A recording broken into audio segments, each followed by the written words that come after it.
The smell of daisies and vanilla cake filled the living room, a smell that should have been comforting, but tonight it only made my chest tight. Mom's 65th birthday was supposed to be a celebration, a gathering of family and neighbors around the woman who held our family together through long hours and harder years. Instead, it felt like I was walking into a play where I had been cast in the wrong role, an extra, while the spotlight shone squarely on my younger brother. "Victoria, there you are," Mom said when she saw me step in, her eyes skimming past me as quickly as they landed. Her voice carried warmth, but not the same warmth she used when Lucas arrived a few minutes later, striding in with his trademark grin, watch gleaming on his wrist. The room lit up at his entrance. Relatives leaned in, voices overlapping as they greeted him. I slipped into a chair in the corner, clutching the carefully wrapped gift in my lap. A small digital camera. Mom had mentioned wanting one, something simple enough to use in her garden, to capture the daisies she fussed over each spring. I'd spent weeks comparing models, choosing one she wouldn't struggle with. Yet even as I smoothed the wrapping paper with my palm, I knew my gift would be drowned in Lucas's charm. Dinner was loud, full of clinking glasses and laughter. Aunt Teresa raved about Lucas's new business deal, her voice swelling with admiration. "He's really stepped up, hasn't he? Sending money to your parents every month. Reliable as clockwork." The words pierced me. I stiffened, setting down my fork. Lucas only leaned back in his chair, flashing that effortless smile of his. He didn't correct her. Why would he? That boy, Uncle Mike chimed in, knows how to take care of his family. Not like some who only think of themselves. His gaze flicked briefly toward me, and though he didn't say my name, I felt it burn in the air. Eric, sitting beside me, squeezed my hand under the table. His eyes said what his voice didn't, "Don't let them cut you down." But my throat was already tightening. Then Mom dealt the final blow. She turned to me, her expression carrying that familiar edge of disappointment. "Why can't you be more like your brother, Victoria? Lucas carries this family. He's the one we can rely on." For years, I had swallowed words like those, pressed them down into the quiet corners of myself until they festered like wounds that never healed. I had told myself I was stronger for enduring. Tonight, though, something inside me snapped. My heart pounded so hard it almost drowned my own voice, but I forced the words out. "If that's the case," I said, my voice shaking but steady enough to carry, "then let Lucas pay all the bills from now on. I won't send another dime." A hush fell over the room. Dad coughed, his voice raspy from years of factory dust. "What money, Victoria? We've never received a cent from you." One swipe on my phone, and the secret I'd carried for years left everyone stunned. And in that silence, in that moment of unraveling, I realized everything was about to change.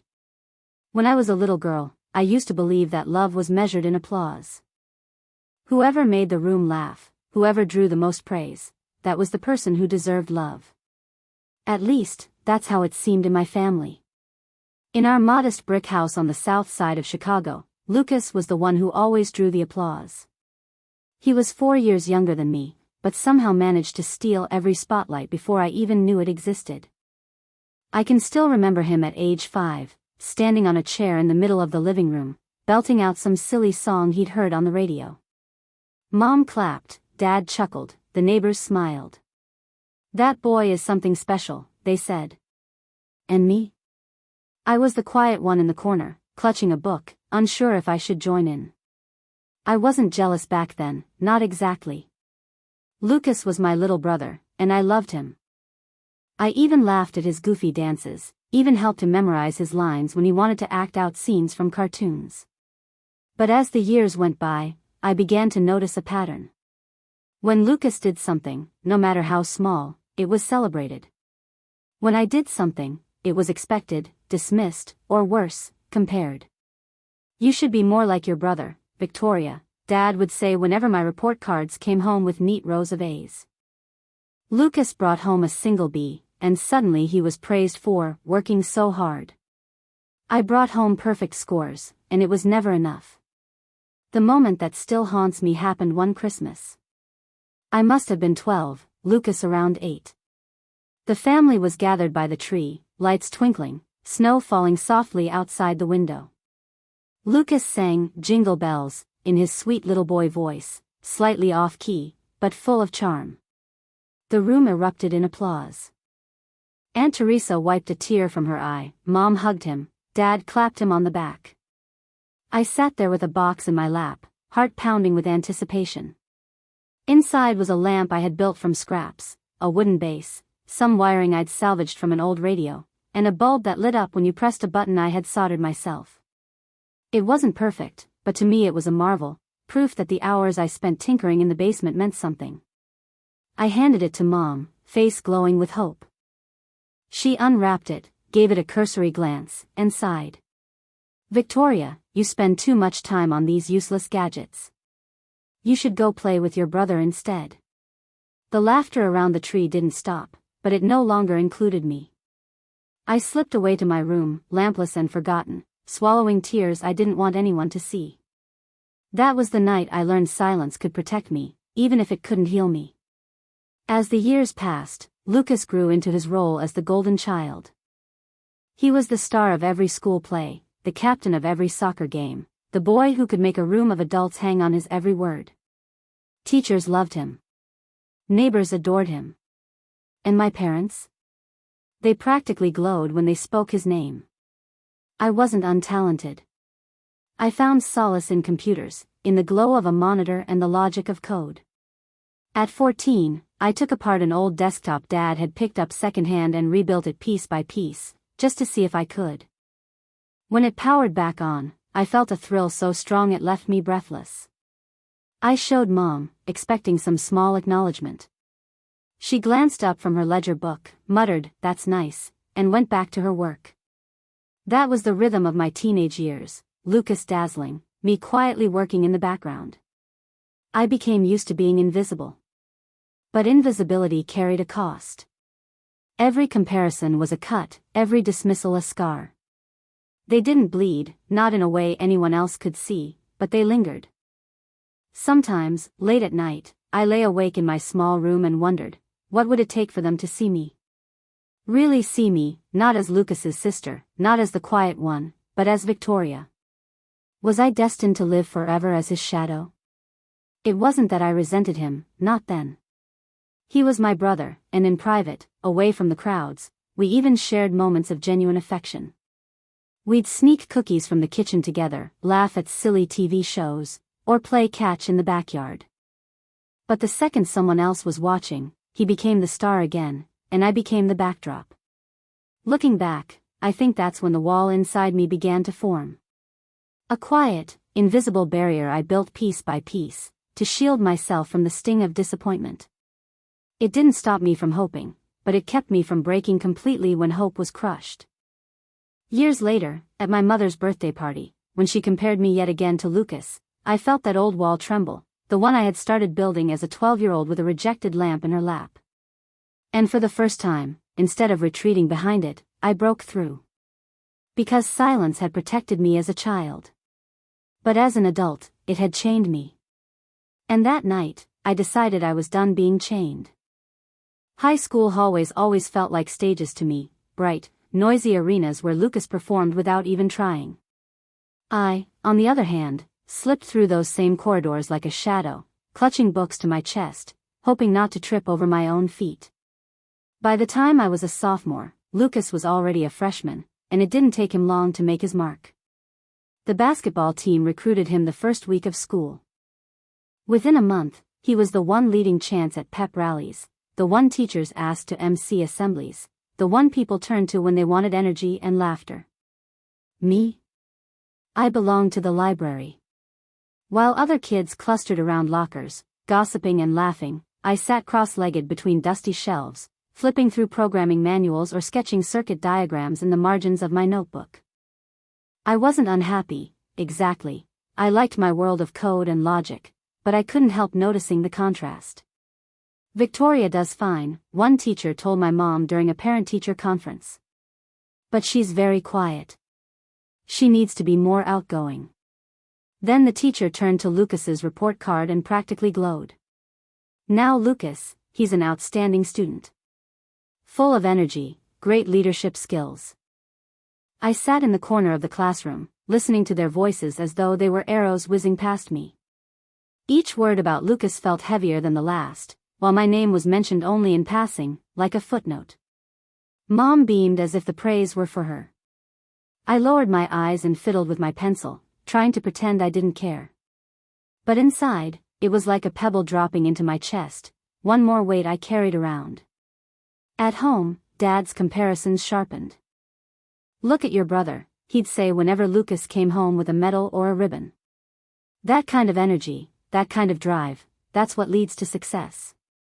And then, turning to me, "You keep being so quiet. What are you going to achieve like that?" Mom's words weren't as harsh, but they cut even deeper. "Victoria, you need to learn to talk like Lucas. To connect. If you're not good with people, it'll be hard to get far in life."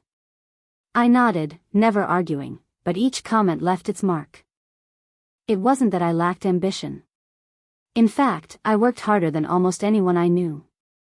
I kept my grades steady, pushing myself through endless nights of problem sets, my desk littered with empty soda cans and scribbled formulas. I had a dream, though I rarely voiced it out loud, to become an engineer, to build systems that worked as reliably as I tried to. But dreams didn't win applause. Not in my house. Still, I tried to meet them halfway. I joined the science club my junior year, thinking maybe, just maybe, this would be something worth their pride. Our team built a small model rocket, working late afternoons in the lab until the smell of glue and burnt circuits clung to my clothes. We were chosen to present at the school's science fair, and I practiced my speech until I could recite it in my sleep.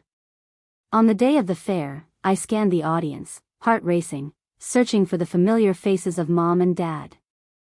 Their seats were empty. Afterward, when I asked where they'd been, Mom shrugged. "Lucas had an important basketball game. We couldn't miss it. Next time, let me know in advance." I nodded, biting back the words I wanted to say. There won't be a next time. It wasn't that I begrudged Lucas his victories. He was my brother, I loved him. But I wished, just once, they would choose my small, careful achievements over his easy charm. By senior year, I was already looking beyond the hallways of Beckley High. I researched colleges late at night, scrolling through websites for engineering programs. The University of Illinois at Urbana-Champaign caught my eye, reputable, competitive, with labs that looked like wonderlands. I imagined myself there, not as Lucas's sister, not as a shadow, but as Victoria, engineer in the making.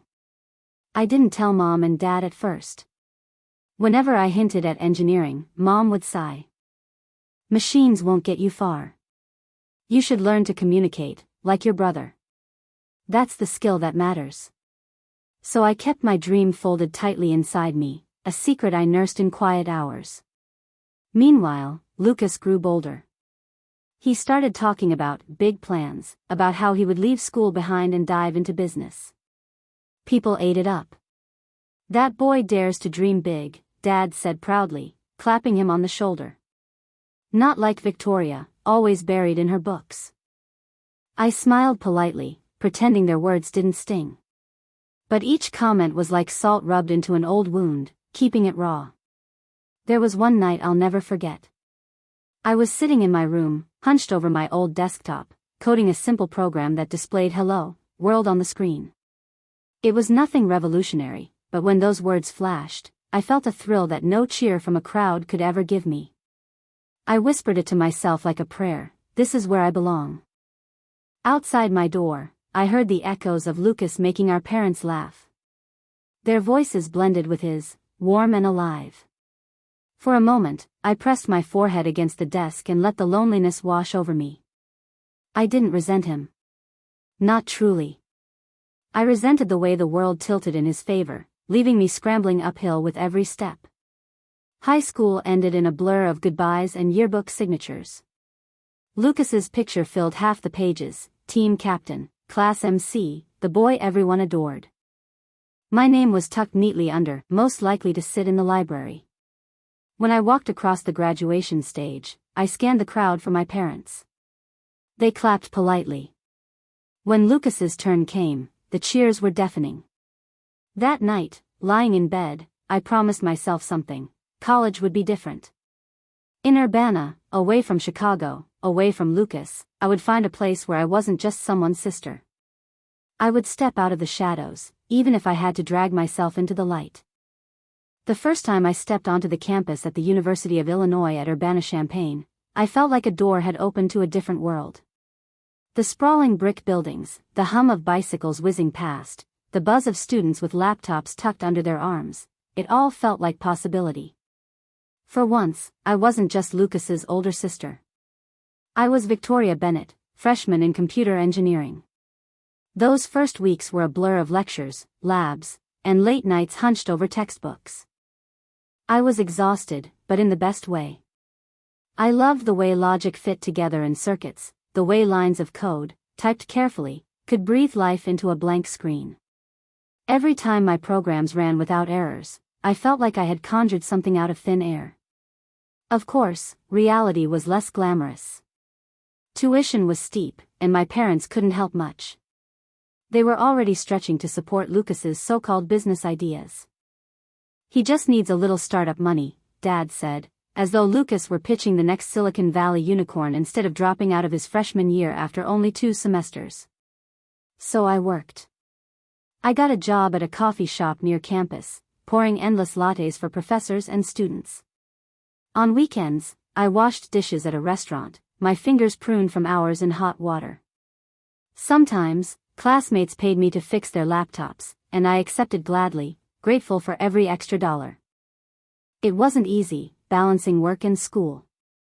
I'd stumble home at midnight, too tired to eat, collapsing onto the thin mattress in my off-campus apartment.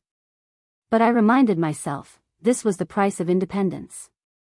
Each sacrifice brought me closer to the life I wanted, one that was mine alone. Meanwhile, Lucas's path drifted in the opposite direction. He dropped out after a year at community college, declaring he was too big for classrooms. Instead, he started chasing ventures that sounded impressive but were always vague. One month it was a tech startup with some friends, the next, it was real estate deals. Whenever I called home, Mom's voice brimmed with pride as she recounted his big plans. "Lucas met some investors in the city," she said once. "He's got such vision, Victoria. Not everyone dares to take risks." Then, in the same breath, she'd ask about me. "You're doing okay at school?" Still, quiet. It hurt, but I didn't argue. What would be the point? I kept my struggles to myself. When I earned a competitive internship at a small tech company in town, I thought, just maybe, this would impress them. I called home, heart racing, and told Mom. Her response? "That's good, Victoria. Keep being independent." And then she launched into another story about Lucas. That was the last time I shared good news with them for a while. It wasn't worth the ache of their indifference. Instead, I confided in a few close friends, other engineering students who understood why debugging a program until 2 in the morning felt like victory. They celebrated my wins when my family wouldn't. Lucas, on the other hand, only grew louder. Social media became his stage. He posted pictures with sleek cars, dinners at upscale restaurants, designer watches glinting on his wrist. His captions dripped with bravado, "Big work, big life." I stared at those photos sometimes, wondering. How could he afford it? Our parents were dipping into their savings to support him. Meanwhile, I ate instant noodles for dinner and bought used textbooks with cracked spines. I tried not to think about the unfairness of it all, tried to remind myself that I wasn't living for applause. Still, late at night, the silence in my apartment felt heavy. There was one moment, though, that kept me going. During my junior year, after weeks of grueling study and endless shifts at the coffee shop, I stood outside the engineering building, holding an acceptance letter for a summer research program. The paper trembled in my hands, but the words were clear: had earned a spot working alongside professors on renewable energy projects. I remember looking up at the tall windows reflecting the sunset, and whispering to myself, "This is it. This is where I belong." Even if my parents didn't see me, even if Lucas's shadow stretched across every corner of my childhood, here, on this campus, in these labs, I was stepping into my own light. And yet, a part of me still longed for something I couldn't admit out loud, that one day, my parents would look at me with the same pride they reserved for Lucas. That they would say, "Victoria, you've made us proud." That dream stayed tucked inside me, fragile but alive, as I walked the long path toward graduation. Graduating felt like crossing a finish line no one had been watching. I walked across the stage in my cap and gown, shook hands, accepted my diploma, and scanned the crowd for my parents. They clapped politely, their faces bright when Lucas waved at them from the stands, even though he wasn't the one graduating.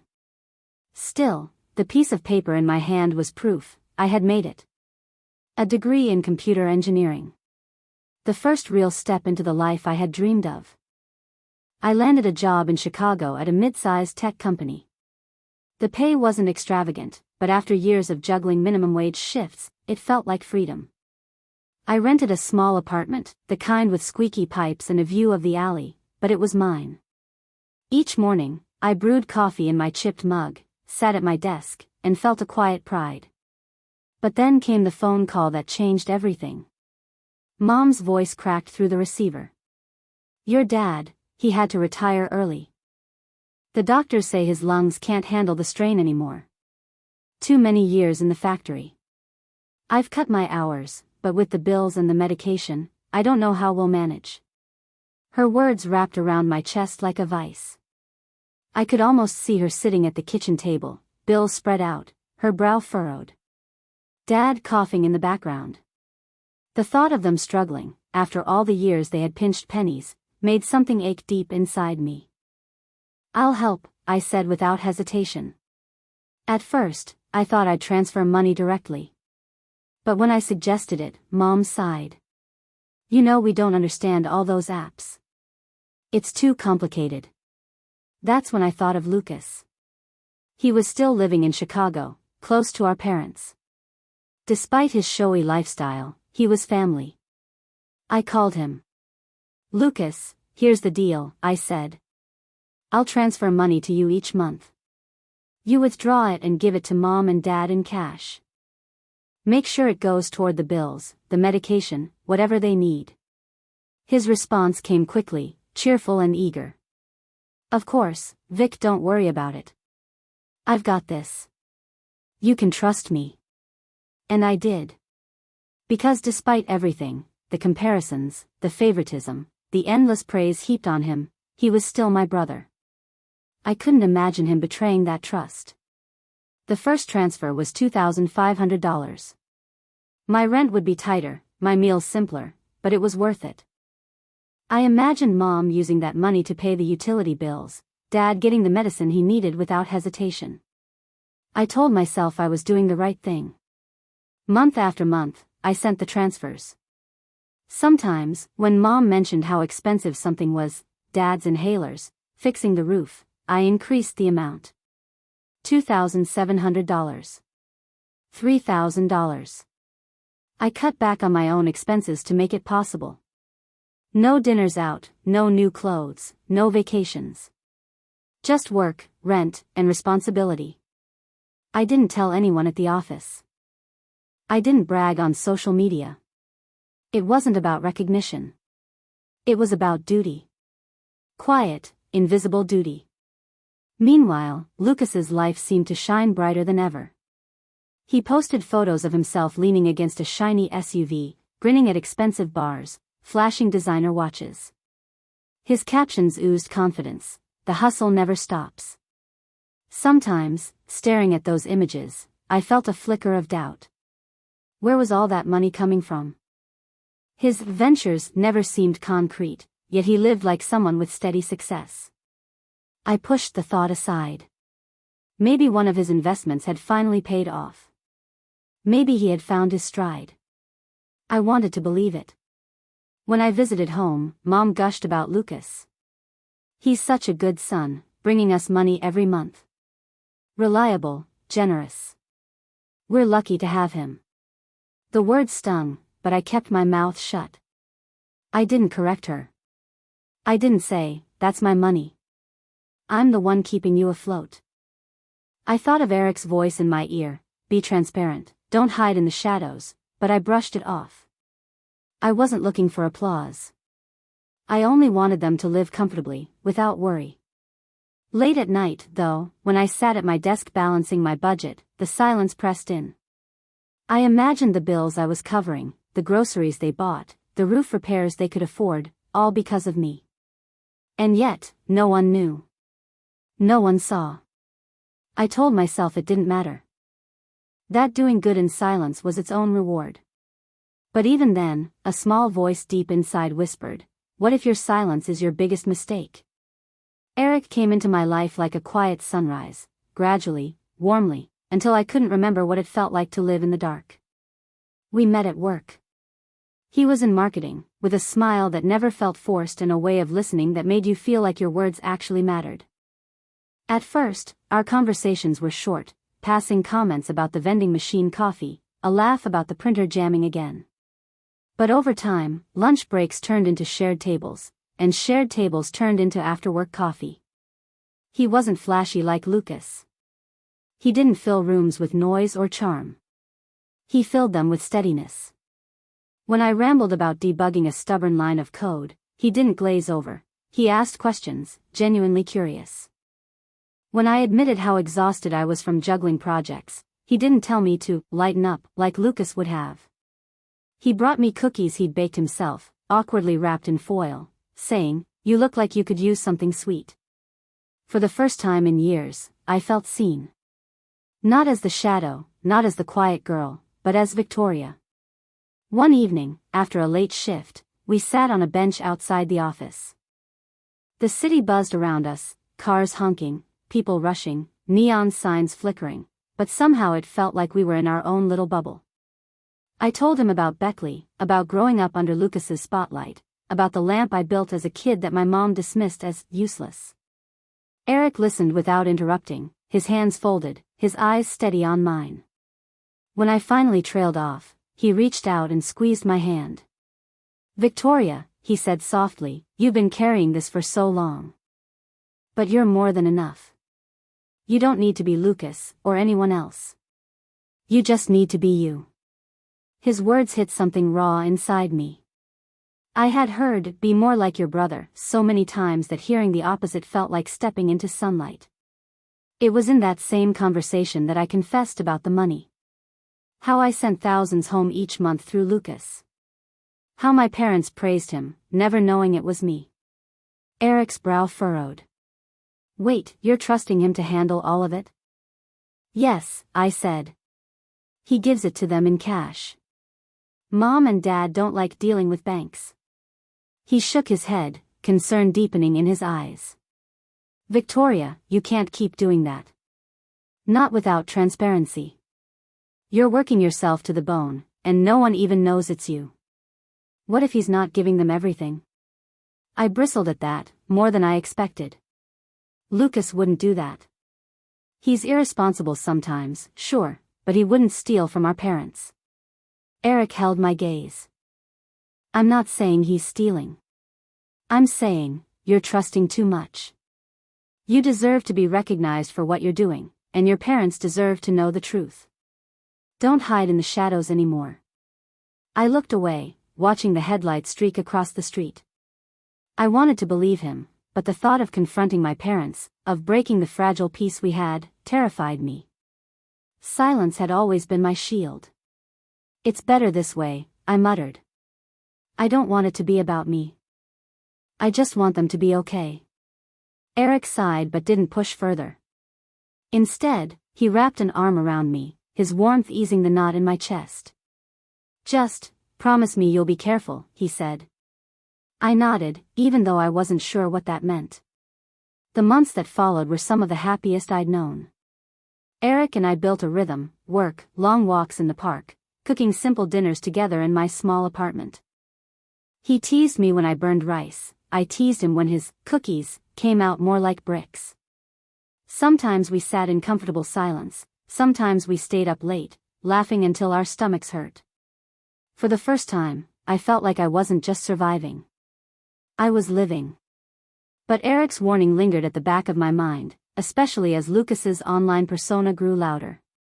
More cars. More bars. More posts about grinding and making it big. His lifestyle didn't match his story, but I told myself not to judge. Maybe he really had landed something. Maybe the risks were paying off. Still, late at night, scrolling through my bank app, watching another $2,500 leave my account, I felt a flicker of unease. Was it really reaching Mom and Dad the way I imagined? Or was Eric right, that I was trusting too much?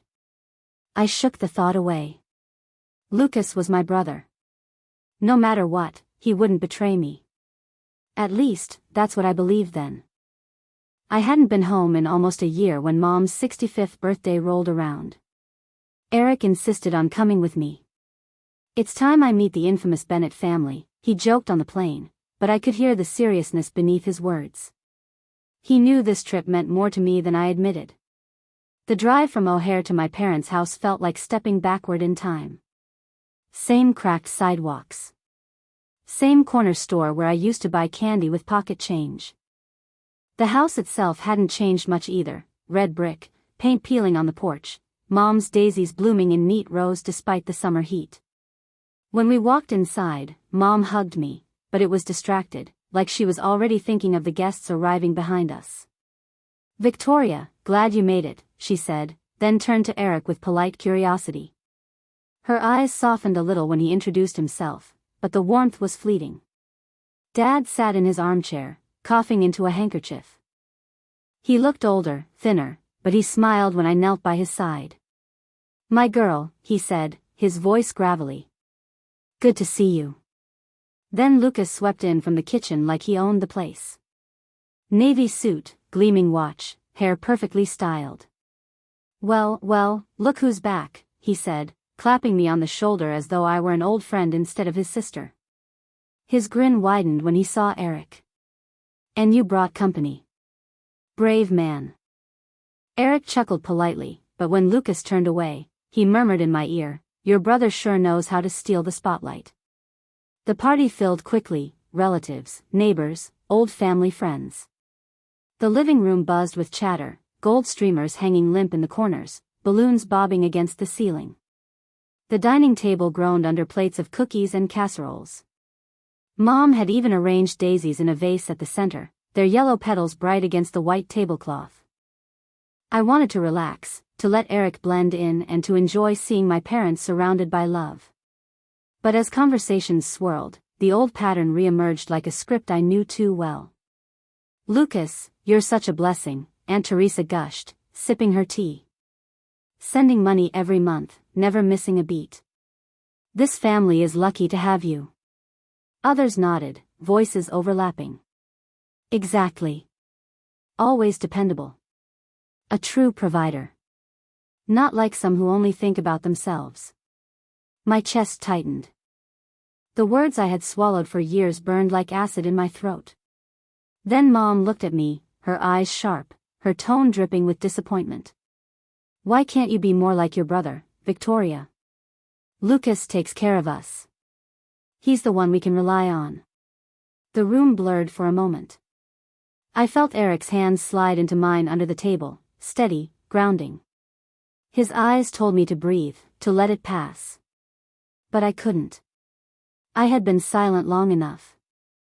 The chair screeched against the hardwood as I stood, startling half the room. "If that's the case," I said, my voice trembling but loud enough to cut through the chatter, "then let Lucas handle all the bills from now on. I won't send another dime." Silence. The kind that feels like a vacuum, sucking all the air from your lungs. Dad frowned, confused. "What money? We've never seen a cent from you, Victoria." Mom shook her head, her tone sharp. "Don't embarrass yourself. Lucas has been supporting us. You've been off in the city, too busy to bother."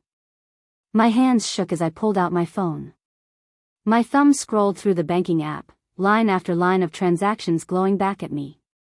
I turned the screen toward them. $2,500. Every month. Sometimes more. Sent directly to Lucas. For you. Gasps rippled through the room. Aunt Teresa leaned closer, squinting at the numbers.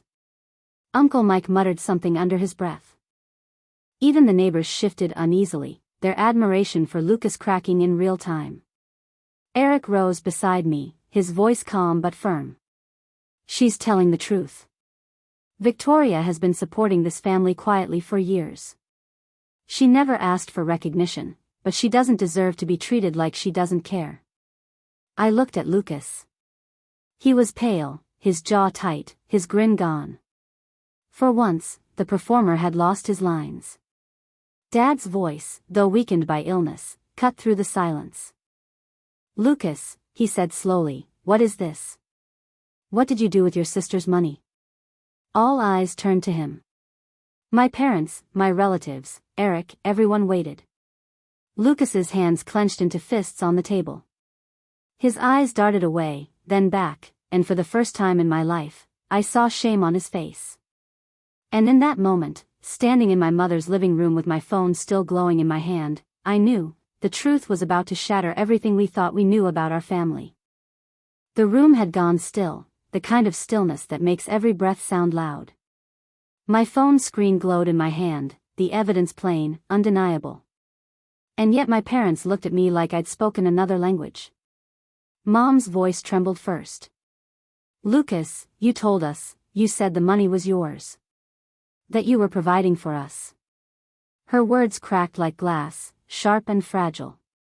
Lucas lowered his head. His face flushed crimson, his hands balled into fists on the table. For once, he didn't look like the golden boy who always had an answer ready. He looked cornered, small, almost childlike. I swallowed hard, my chest tight. Say something, I whispered, though it came out sharper than I intended. Dad sat forward in his armchair, his breath ragged. Speak, son. What did you do with your sister's money? His tone wasn't angry, anger would have been easier to bear. It was disappointment, heavy and final, the kind that leaves no room to hide. Lucas hesitated.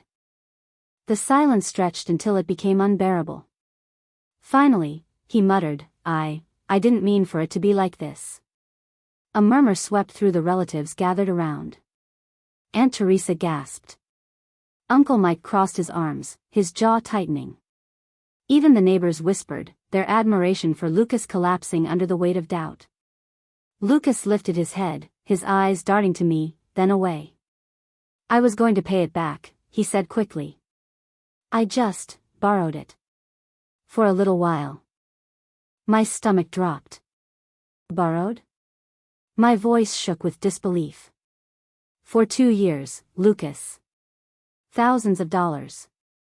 That wasn't borrowing. That was stealing. I only gave Mom and Dad a little, he admitted, his voice breaking. A few hundred here and there. Enough so they'd think I was taking care of them. His words came out fast, desperate, tumbling over each other. The rest, I needed it. I was drowning in debt. The business deals, the investors, they weren't real. I lost everything. I couldn't let them know. I couldn't let anyone see I was failing. The weight of his confession slammed into me. All the nights I'd gone without, the meals I'd skipped, the exhaustion I'd pushed through, it had all gone to fuel his illusion. His cars, his watches, his dinners out. Mom covered her face with her hands, sobbing. Her shoulders shook, her cries muffled.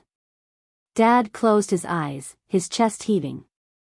The golden boy, their pride and joy, had built his image on lies and my sacrifices. Eric stepped forward, his voice steady but firm. Victoria has been carrying this family quietly for years. She never wanted recognition, but she doesn't deserve betrayal. None of you deserve this. My throat burned, but I forced myself to speak.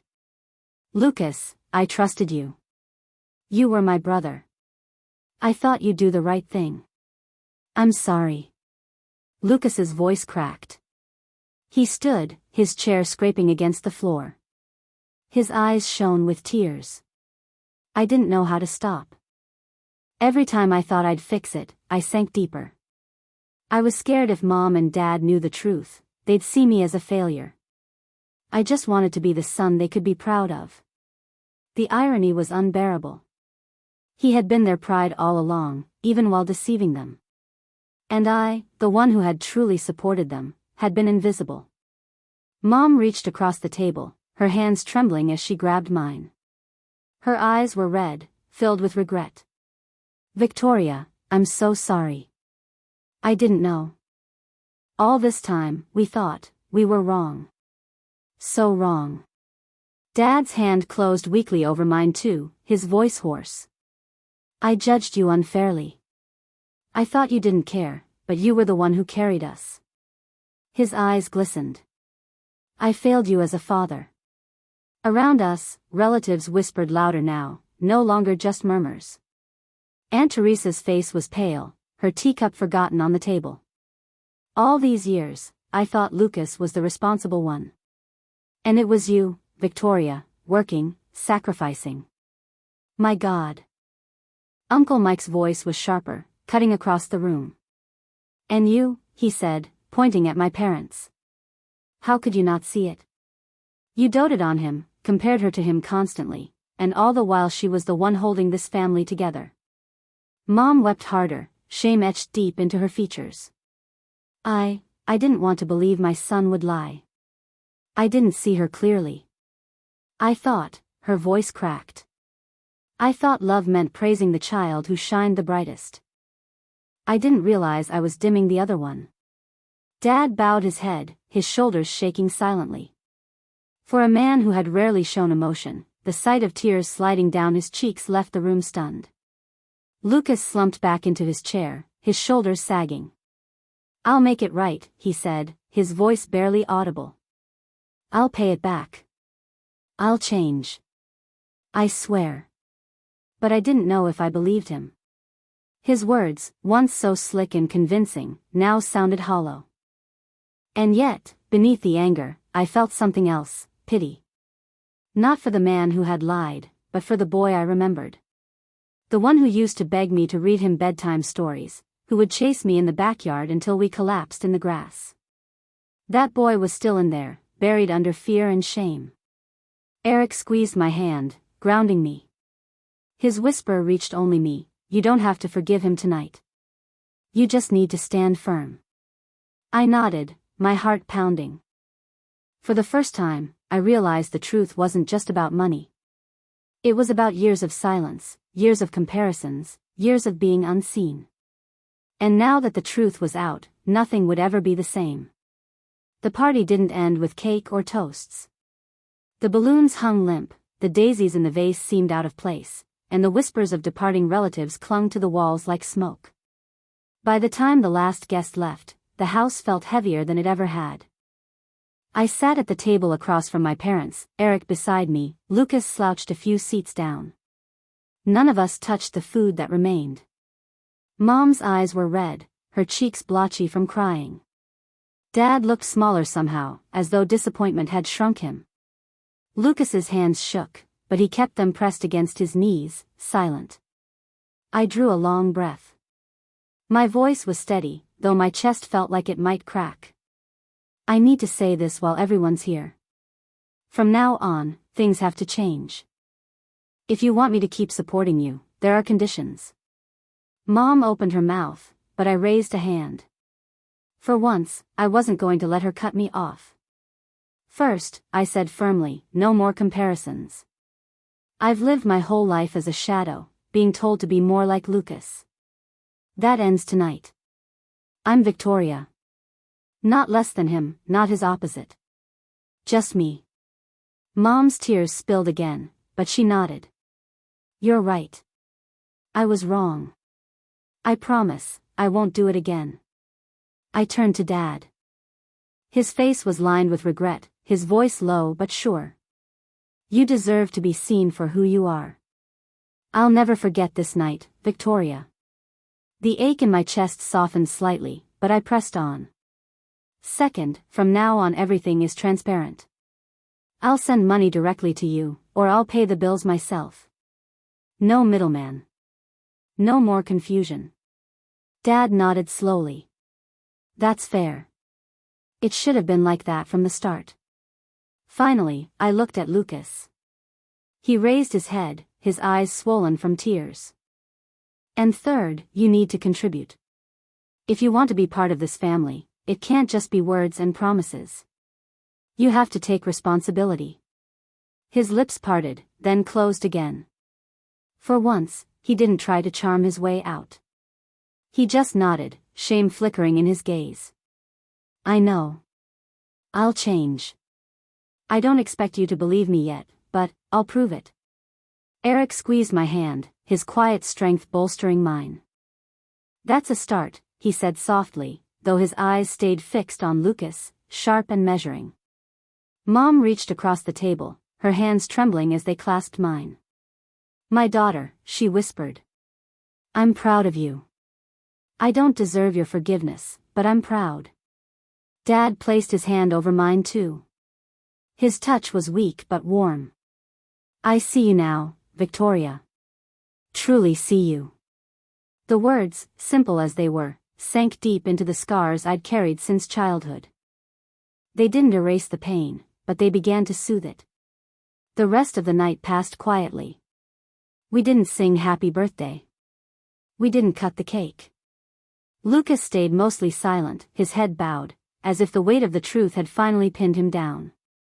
Later, as Eric and I left, the night air cool against my face, he slipped his arm around my shoulders. You did it, he murmured. You finally spoke your truth. For the first time in years, I felt lighter. Not free of the past, not yet, but no longer bound by silence. I had drawn my lines, and for once, my family had listened. Time has a way of softening sharp edges. The weeks after Mom's birthday were tense, but slowly, piece by piece, we began to rebuild. I opened a joint account with Mom, walking her through the banking app step by step. She grumbled about the tiny buttons and the confusing screens, but she learned. Each month, I sent money directly. Sometimes I added more when Dad's medication costs spiked or when the plumbing went out again. And this time, I made sure every dollar was accounted for. The difference was immediate. No more misplaced praise, no more confusion.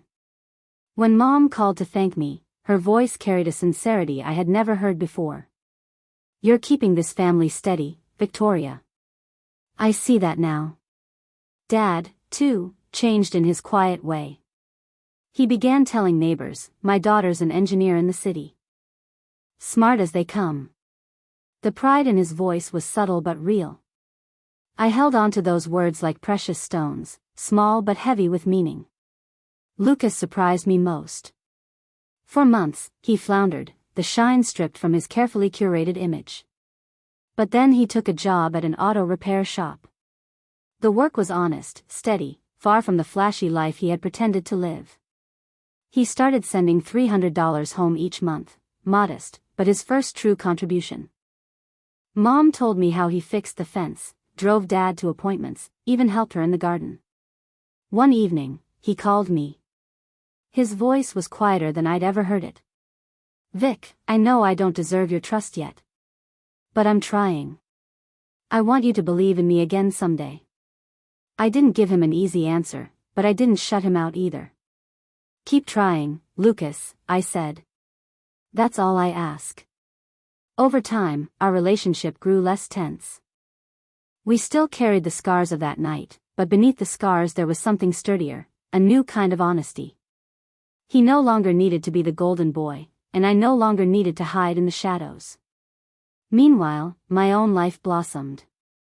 At work, I was promoted to project lead, guiding a team of young engineers. Eric was always by my side, encouraging me, steadying me, reminding me I didn't have to carry everything alone. When he proposed in a small park under a canopy of string lights, I said yes without hesitation. Our wedding wasn't extravagant, but it was ours. White daisies decorated the church, a quiet nod to Mom's garden. When I walked down the aisle and saw my parents wiping tears, Lucas standing humbly in the corner, and Eric waiting with a smile that lit up the room, I felt something I'd never known before, balance. No comparisons. No shadows. Just love. Afterward, during the reception, Mom hugged me tightly, her voice breaking. "You've grown into such a strong woman, Victoria. I don't know how I failed to see it before, but I'll never forget again." Dad, sitting beside her, raised his glass. "To my daughter, the one who carried us." For the first time in my life, I believed him. Years later, in our little house in Chicago, Eric planted daisies in the garden. Every time they bloomed, I thought of the girl I used to be, the one who sat with a rejected lamp in her lap, wondering if she would ever be good enough. I wanted to tell her, "You were always enough. You just had to step into the light." And now, finally, I had. This was my story, and if it resonated with you, don't forget to like, subscribe, and share your thoughts in the comments.